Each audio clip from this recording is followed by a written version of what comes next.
Okay, this is another breakdown. This is from a few years ago, 2018. This is myself and then David Rodriguez. Um, he's actually a coach now at Val Jiu-Jitsu. He's been a coach there for a few years now. Well, actually, since I opened. So he's a really good coach, training partner, and a really good friend of mine. So he's got pretty solid jiu-jitsu, and I think at the time here he might have been a brown belt. I think at the time he hadn't got his black yet, but so I think he was a brown. I was a black belt about 4 years into my black belt at this point. So him and I always have good roles. So let's see what we got going on here.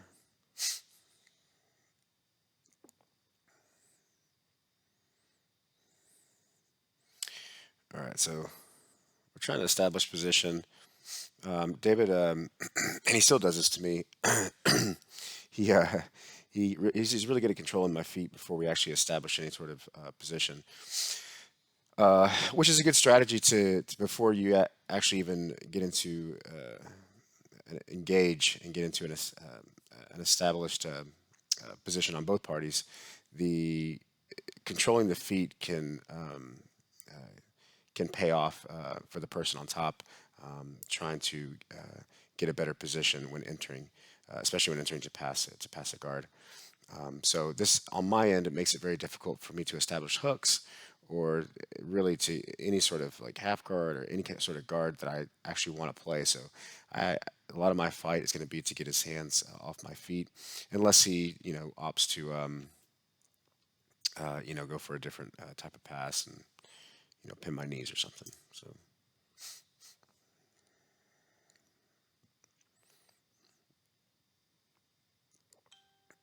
all right. So looks like I'm playing a bit of a Z guard here. It's actually not a Z guard. He's actually effectively passed his knee through. So my guard is essentially passed right now. I just have the lazy knee. It's kind of what I call it.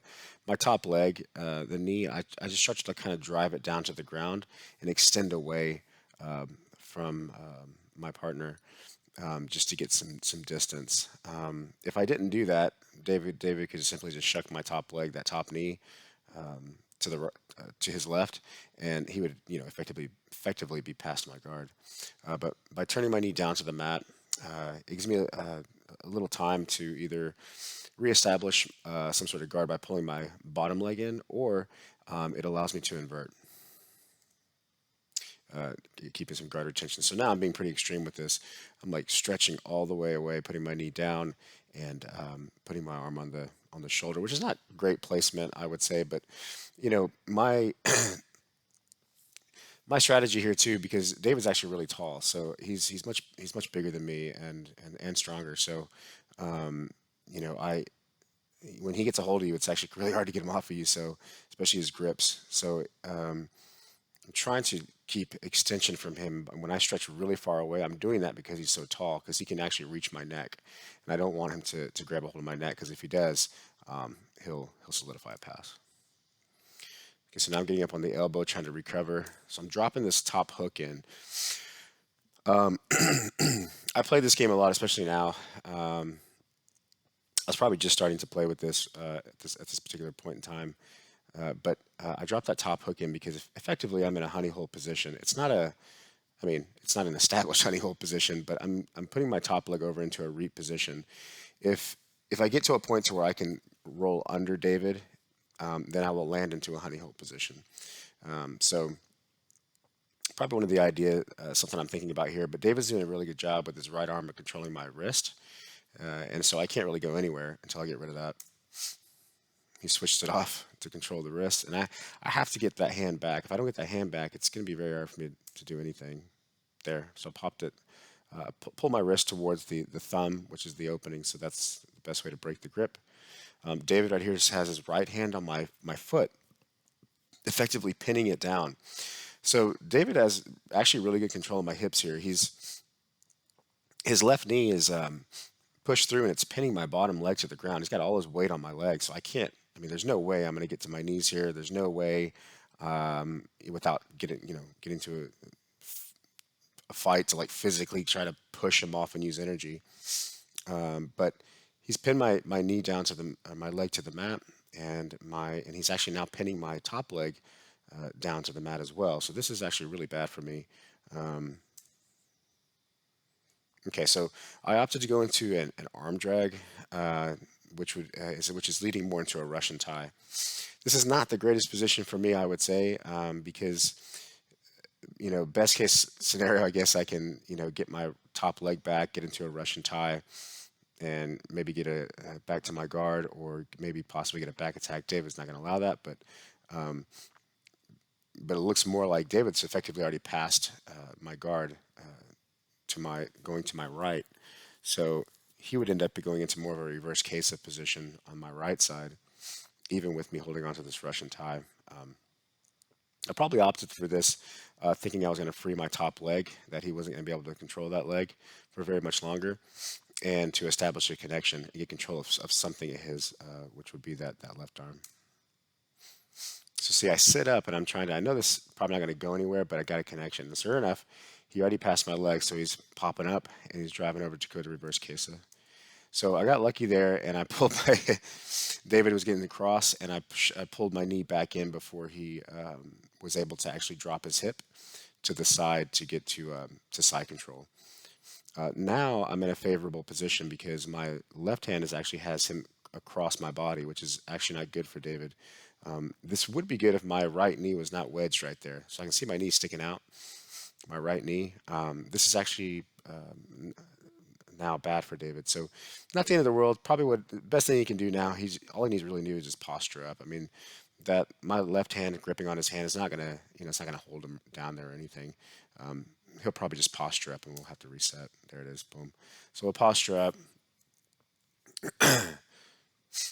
So I have like I have like one butterfly, and let's see if I go for my second butterfly. No, so I'm keeping that right hook in. David is again going for the pass, pressuring in. It's going to be a little harder for him to pass now because I've established a right hook, and my left leg, there's no control of my top leg, which could end up being a problem with him if I get that leg in front of his face and I get up on my right shoulder. This could end up going into an armbar position. I still have his, I opted to control his right arm again with my left arm, pushing it across my body. This is always a good kind of idea if you can get somebody's arm crisscrossed across your body, because that means if I were to actually get that hook, if my right hook were to become strong and actually lift, and I sensed that David was off balance here, I could actually sweep him to my left, and there's no way he can post, right? Because his right arm is being controlled by my left hand. So if my right leg, that right hook, starts to elevate him, he might be able to post up and post his left leg out, but he'll still most likely get swept. But so I kind of going for like a kind of an armbar here. It's not anything I think will stick, but it gets him reactionary. This is a common thing in jiu-jitsu you should consider. A lot of times when you do, and this, as you get better, you understand this, but you'll get better at this, is that a lot of times when you do certain moves, it's just to get reactions. The idea here is that if I can get David reacting to my attacks, or keep attacking to where he's always reacting, then he can't really establish a position to pass or to try to submit me. He actually has to stop the attack or stopped what I'm doing, and then do a counterattack to get me reacting. So in this particular case, I just tried to throw. It looks like I threw this up there. I don't think I didn't have the position necessarily to get the armbar, but you can see how it radically changes the direction. He immediately reacts to this and goes to turn the corner. So he turns the corner. I still have the hook under his leg there. He might actually get this pass if he drops his hip, down to the mat right here. Okay, so now I have a bit of a half guard. We'll see where I go with this half guard. Okay, so I'm turning into a Ilihiva. I'm sorry, a reverse Ilihiva position. it looks like his right hand is trying to control my right hand. Um, Not the best thing to do, I would say, in this particular position because that's where I want my right hand. I want my right hand on the mat under my knee. The idea with reverse Ilihiva, obviously, simply put, the reverse Ilihiva is it's a very complex guard. You can study it for a very long time, and there's still more to learn. But essentially, the reverse Ilihiva is it's used to close off, the space between your hip and your armpit that is on the floor there. So if you look at, if I were to take, let's say a pencil here. So this spot right here, as long as I take my arm, my elbow, so my elbow is here and my knee is up here. So I'm effectively closing off this spot to David. Okay, and David's knee is floating kind of on top of me here. Now, I am bearing his weight, but it's not in a spot like say like a real bad knee on belly to where it'd be draining me. This doesn't drain me at all because it's this my knee being up like this and my elbow reinforcing that knee. Um, you can bear a lot of weight here. Now, this is the what De La Riva was trying to achieve is to deny him that spot. If I can deny him that spot, he effectively can't pass. David will have three options pretty much as far as passing the guard is concerned. This isn't saying there's no counterattacks. This is simply just addressing the passing the guard.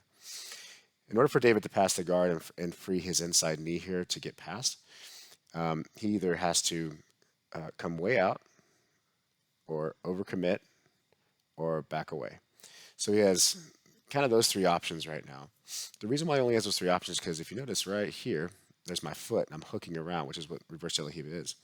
It has a little hook on the inside.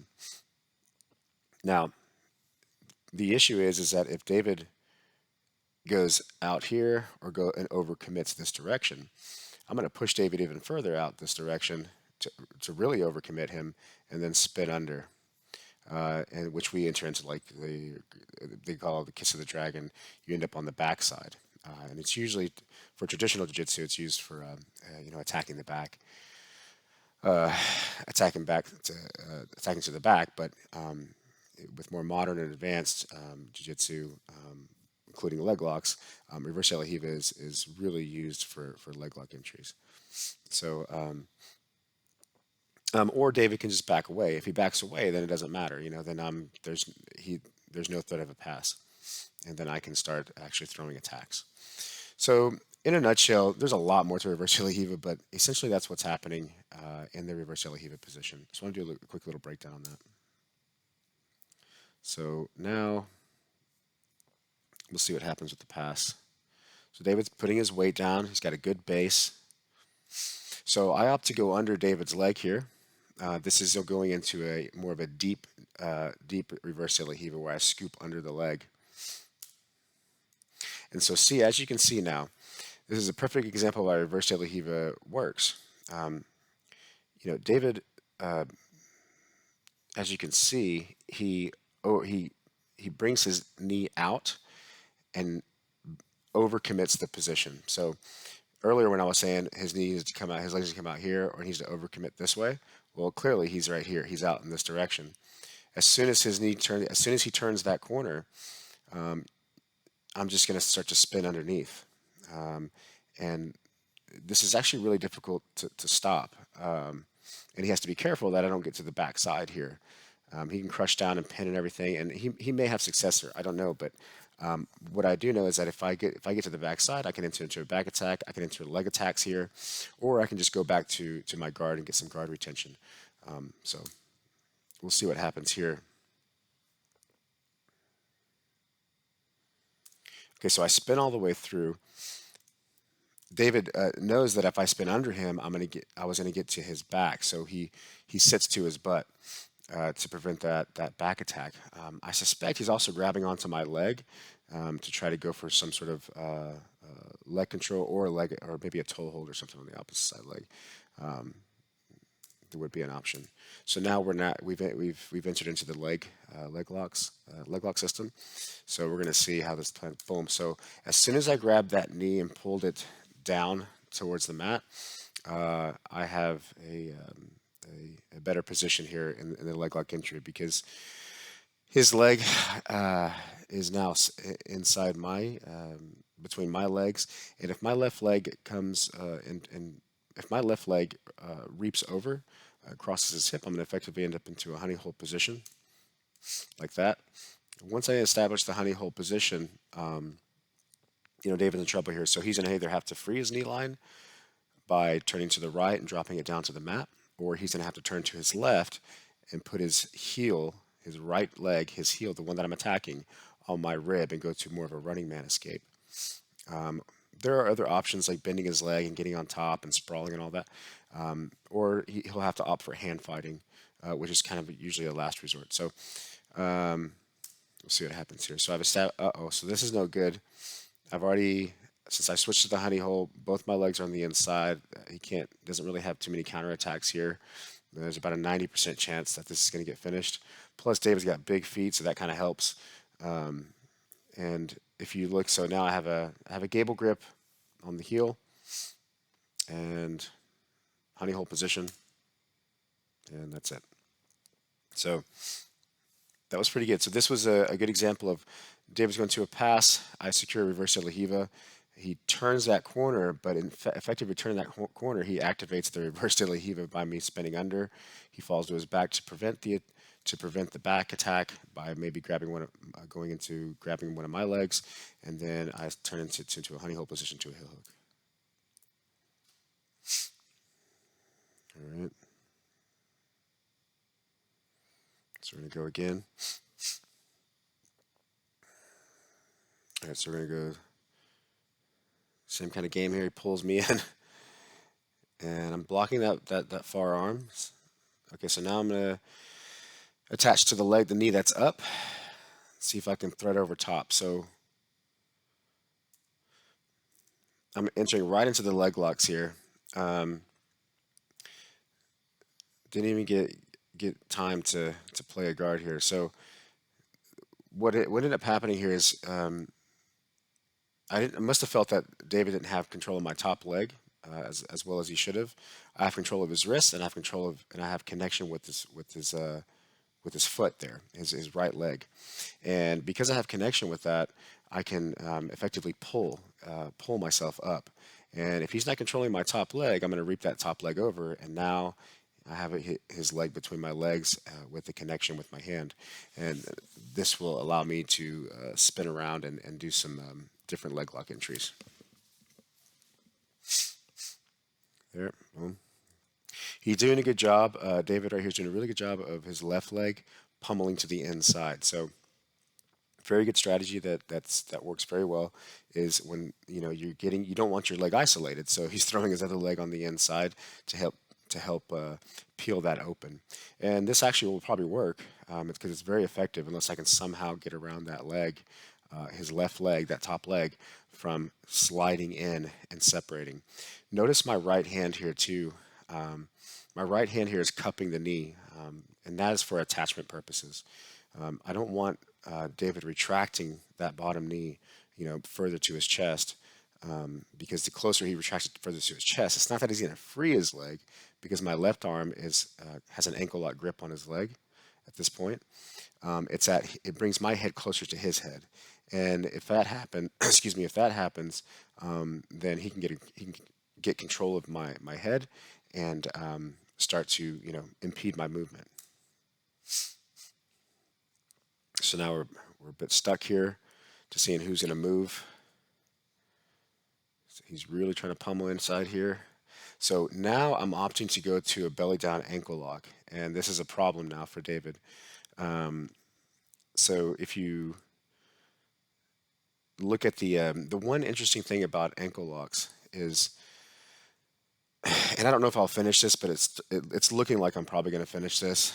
But the good thing about ankle locks is that I'll usually opt to an ankle lock if I cannot get control of David's hip. if I cannot get a reaping position, or if I can't get control of his quite get control of his hip or get around his leg, the leg that I'm attacking, then I'm going to opt to go to an ankle lock. The reason why is because an ankle lock, I don't necessarily have to have complete control or of his leg in a way of, say, like honey hole, or any like in a heel hook position. Heel hook positions require you have some sort of control over the leg.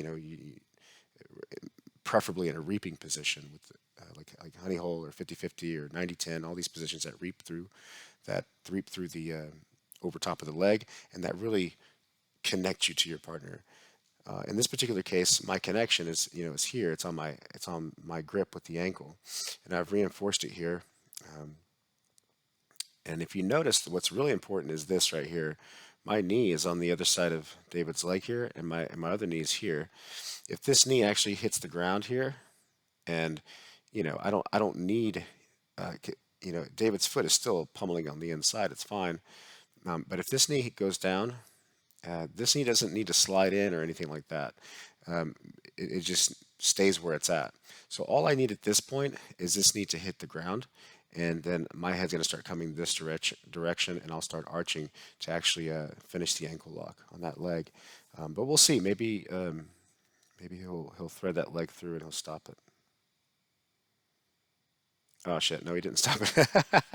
So, but as you can see, my top knee right there is coming down to the mat, right? Which is effectively isolating his knee down to the floor. So the ankle lock comes on quick if you're not careful, uh, and doesn't require too much control with that belly down. Control meaning with my legs. I don't have to have my legs wrapped around it in any particular way. So.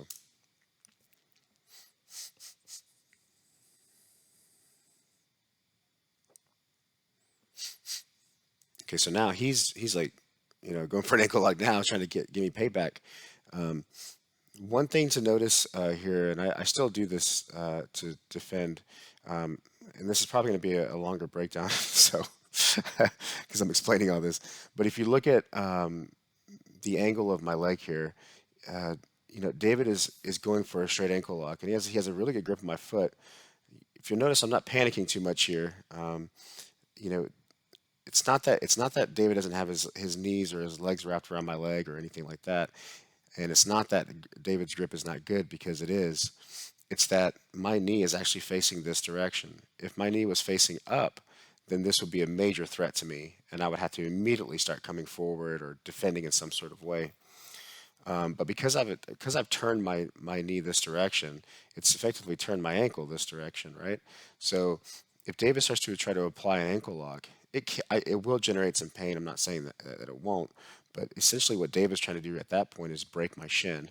And breaking someone's shin with your wrist or your arm there with an ankle lock grip is rather difficult. I'm not saying it's impossible, but there's a big difference in breaking someone's shin versus breaking some of the smaller bones in the ankle. So that's why I'm fairly calm here. Now, if David switches this to a heel hook and actually gets his legs, wrapped around my leg in some sort of way, then this is a major threat. Obviously, David can't switch this to a heel hook right here because he has no control of my leg. And if he switches to a heel hook, I'll just simply spin around and I'm out. There's no control. There's no connection. So let's see where this goes. Okay, he just lets it go and laughs. he, he was like, why aren't you moving? All right, so go back to the guard. Okay, so I have two hooks established. David pushes the knee, which is really good. Pushes the knee down to beat the one hook to step over. I still have my right hook in. Uh-oh, I throw the other hook back in and getting him elevated. David's stepping over top. I keep my hook in to follow him around. And now we're right back and we go back to full guard. Now I'm getting to the side. Now this is, again, dangerous territory here, because once I get to the side, I have an angle. Uh-oh. So the reason why this happened is because David's left arm, we can't see it, but David's left arm's on the inside. And since his arm's on the inside, this means I can effectively climb. Climb meaning I'm climbing to his back. It's going to be very hard for him to stop me because both his arms are on one side. There it is. So now I'm on the back. And notice too, don't be in a big rush when you're doing this. Don't be in a big rush to throw that top hook in. Top hook in. The bottom hook is good enough right now, and the top hook will come once I get him down. And what I care most about in this position is establishing a good seatbelt grip and connection with my chest to his back, and getting my head next to his head, and that bottom hook, my left leg hooking in. Yep. And so you can see I figure four my legs right here as I drag him down. Again, I favor this position a lot. It's just kind of it connects me to my partner on the back attack, and it allows me to expand my back attacks into different things like you know twister and things like that. So and it makes it much harder for the person to get out because even if they get their back flat to the mat, they still have to beat this lockdown right here, this figure four position. Here we are. So now we're kind of in a lockdown, or sorry, we're in a type of twister back control position now. And notice, David's back is flat on the mat. I'm not saying he can't get out. He possibly could, but it's going to be really difficult because his leg right here is bent and my shin is straight across behind his knee. So he's going to have to really wiggle that around or get his body all the way on the other side of my body. If that doesn't happen, he's going to be stuck here for a while. His back is flat on the mat, and normally this will be a good case, but again, because of my leg configuration, being flat on the mat does not help out that much. And as a matter of fact, I'll probably start either controlling his right leg, or I'll start controlling his right arm. Okay, so see how I grabbed his top leg, his right leg there? I'm grabbing it to give a threat to, I could go into a truck position, essentially start attacking the legs and the hips. And he's grabbing his own leg to pull it back to get it away from me.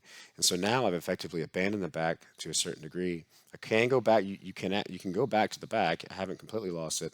I'm just opting to go to the lower body. If he defends the lower body, well, I'll generally go back up to the top. So okay, so now I've gone to full truck position. Oh, this is not good. So I've got a hold of his toes, and I'm pulling it down over my shin to produce a slicer. He's trying to kick it off, and now if you look at my right foot, it's actually kicking my own foot to push my shin even deeper into the back of his knee. And as I push my own shin deeper into the back of his knee, and I pull down with my arm with both my hands on his toes and bring his toes towards my chest, this is effectively producing a really painful calf slicer. That's it.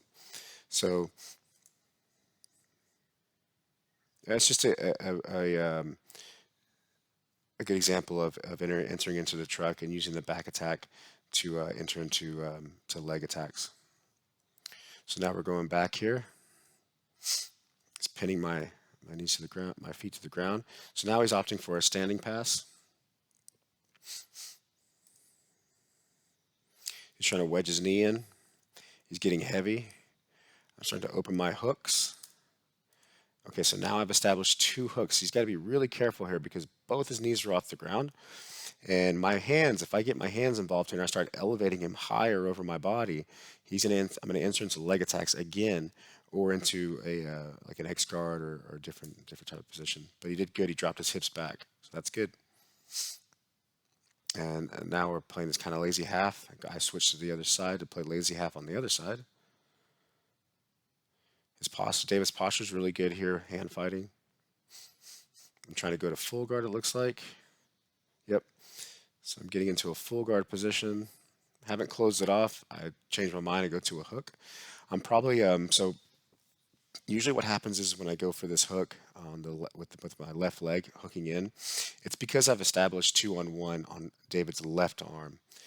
If I establish a 2-on-1 on David's left arm, and I can effectively start pulling him across my body to my left, then my left hook is going to hook and kick to the right, and it's going to produce a sweep.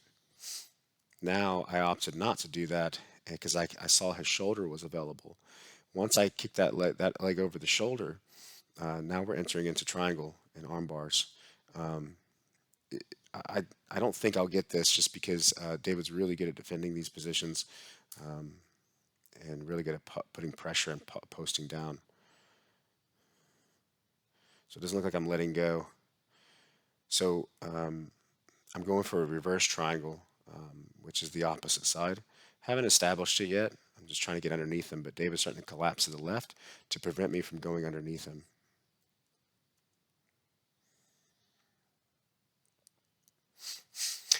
The problem here with that David's going to see is that by him collapsing to his left, he effectively has no more base now, which means that I can start to freely move in other directions, and my timing will be a little bit faster because he's going to have to play a little bit of a catch-up game here. The good news is that David, by falling to his hip, is actually, in this particular position, is getting a little more defense out of the submission attack. And if David could consider throwing his right leg over my body, and that would probably completely get him out of the position here. Again, David's, a lot taller than me, so that he could easily get out of that by throwing the right leg over. Boom! Oh, look at that! He actually decided to do it. So I saw that coming. I shrugged to my right to just kind of stop it from happening, because I don't want that leg over my body. So I bring him back. I'm keeping him on my side, because I don't want him either. I don't want him stacking me again. I don't want him getting his knees back underneath him, and I definitely don't want his right leg throwing over top of my body. But now that I got him fully on his side, I can start to deploy different attacks. So I'm opting to roll to mount. David's doing really good here because his right hand is still in there. But always remember, you can still get triangled with your right hand in there. Okay, so it's not going to save you, but it will give you time and give you maybe a little bit of space to breathe and get some movement to get out. So now up, so that was it. So it looked like it was a top side triangle or possible armbar. I couldn't see what was going on the other side, but it was most likely a top side triangle. Yeah.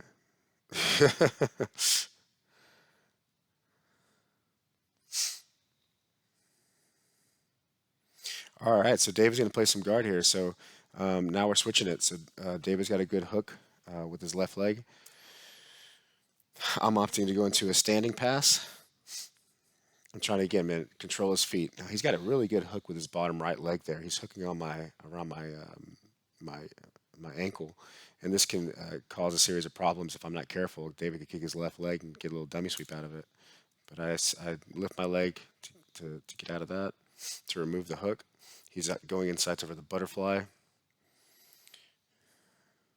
Okay, I'm trying to step to get inside between his hip and his armpit. And my knee right is starting to come through. So David's got to be careful here that knee doesn't start to hit the mat and my hip doesn't start to get heavy. Good. He pushed me right back with his top knee. And now we're right back. Boom. So I switched it again to try to pass. Now I a double knee ride. So I I go over top of both the knees. I like doing this a lot because it's just super effective because you can go in for one, and then as they push you back and you pop back, you press the top knee down, and then you put your knee on top of that knee right here. When my knee goes on top, I knee right over both knees. Boom. And once I'm here, I'm effectively passed. Right? Even with David bringing his knees up, he may get some regard extension. There you go. But now you can see, um, effectively, I could have, if that knee hit the ground and David's right hook, bottom leg didn't swoop back in to get that hook in, I would have been effective. I would have been passed. But David did a really, really good job, because usually that's a pass. But he did a really good job here of getting his bottom hook back in. So that was really good. I go for a knee right again. David defends by putting his top knee down He's got a good long frame too with his arms. Boom, putting a knee right again. So now my knee has hit the mat. So always remember when the knee hits the mat, that's very different from when your knee's kind of floating. Okay, so when the knee hits the mat, that means you really have to start working here to get something back. So now the knee hit the mat. So now David's probably going to. I suspect David's probably going to try to pop up. He's going to try to get on his right elbow underneath him. He's got a good underhook on me, and try to go into a dogfight type of position, or try to grab my far knee and try to sweep me over to get on top. And he may actually get this because he's actually really good at it. Boom. Yeah, exactly. So he got up on his elbow. He starts to turn that corner. We're ending up in a dogfight now. Most likely, David's probably going to get me over. Yeah. So he got me over. So he got me over. I did the I'm doing the tiny chair, Ivan's game. I did another breakdown where Ivan does this like 5 or 6 times in a roll. And so I like the name too. So the tiny chair is just basically 2 hooks under one leg, the hamstring, behind the hamstring, and you can produce all kinds of things from this. So it's a really good guard, and it's very useful too when somebody's just adamant about pinning your knees together, right? You can just do the two hooks with the tiny chair. So now David's trying to drop his hip to free that top leg, but I'm keeping a sticky hook. My right leg, and this is why the tiny chair works so well, is that my right leg is going to stay attached to the back of his leg, so that he can't actually achieve this pass. Now he may, I don't know, but in theory, I should be keeping that right hook attached. And now David decides to go up to try to pass to flop over and possibly free his knee or go inverted. And now we end up in a scramble. David gets on top. I go back to my guard. So that was just a scramble. It was a good one. So we gotta watch out for the arm bar. Okay, so we're back in full guard, so we can see what's going on here now. So now I opt for a Russian tie. Russian tie is extremely effective in a closed guard situation. So I put the foot on the hip to get my butt to the side. You saw my butt scoot out as I put that foot on the hip. It also pushes him away a little bit, or at least applies pressure to him. It's much better than putting your foot on the ground to try to scoot. I put my foot on him to try to scoot. And now the Russian tie is becoming stronger because now I have a pretty good angle, and his arm is getting further and further across my body. And now it's all the way across my body, and I can again, just like before, I can start climbing his back. So he's got to be careful here. I think that's time. So really good, man. David's he's such a good training partner. He's a really good coach, and his jiu-jitsu is really, really, really good.